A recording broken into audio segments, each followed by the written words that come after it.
when we're going to do these 2-column proofs, you have to figure out which of those congruence postulates that you're going to need. So we have side, side, side, and side, angle, side, and angle, side, angle, and angle, angle, side.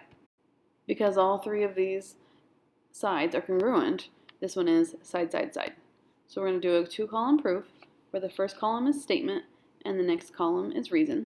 We're going to prove that one triangle is congruent to the other one.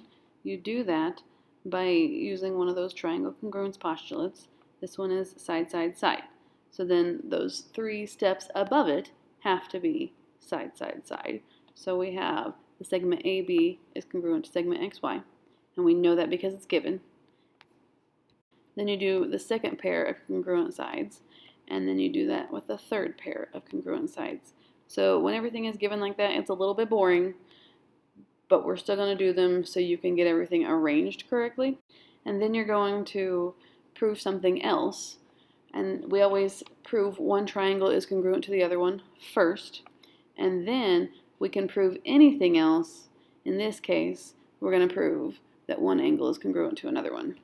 So do all the work of proving one triangle is congruent to the other one, and then your last statement can be that angle is congruent to the other one. And the reason is corresponding parts of congruent triangles are congruent. And so we abbreviate that CPCTC. Here's another proof. This time it's going to be angle, angle, side. And we have to prove that one triangle is congruent to the other one. And you have to decide how we know one triangle is congruent to the other one. So are we going to use side, side, side, side, angle, side, or angle, angle, side? And in this case, it's angle, angle, side.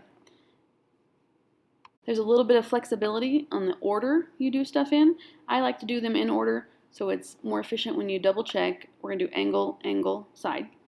And in this case, those first 3 things are given. Again, we prove that one triangle is congruent to the other, and then we can say anything else about the triangle because corresponding parts of congruent triangles are congruent. Then we have a few things where not everything is just given. In this case, we know it's going to be side, angle, side, and we know the angle between them is congruent to the other angle because they're vertical angles. Before we prove a segment is congruent to another one, we have to prove the 2 triangles are congruent. So here, it's going to be angle, side, angle. If those 2 lines are parallel, that means the alternate interior angles are congruent. And then the other thing we know is those 2 sides overlap, so we know that those are congruent. So it's the 2 angles and the side between them. In this case, we have to be a little more careful with the order. If we're going to say that 2 parallel lines cut by a transversal has congruent alternate interior angles, then we have to first have that those 2 lines are parallel. And then after that is when we say angle, side, angle. And we know those 2 sides are congruent because they overlap, and so we say the reflexive axiom. We've proven 2 triangles are congruent. We can say any parts of those are congruent, and the reason is CPCTC. Remember, when we know 3 certain things about triangles, then we know those triangles are congruent. So that's at least 3 steps before you prove triangles are congruent. So that'd be the 4th step. And then the 5th step is when you do a different part.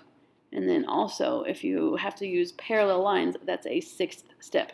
So all of your proofs are going to be at least 4 steps long.